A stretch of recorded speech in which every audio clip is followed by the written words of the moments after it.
சரி பின்னாடி வா எனக்கு அடுத்து நெல் போட்டோம் ஆமாம் ஒரு கால் நொண்டு தூக்கால் அடுத்த ஒன்று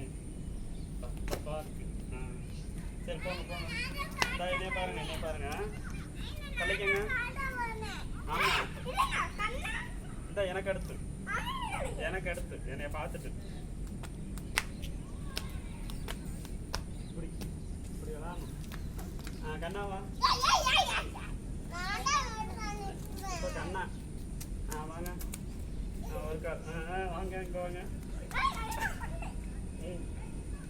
இப்படியே ஜம்ப் பண்ணு இப்படியே ஜம்ப் பண்ணு வந்துட்டான்டா பாய்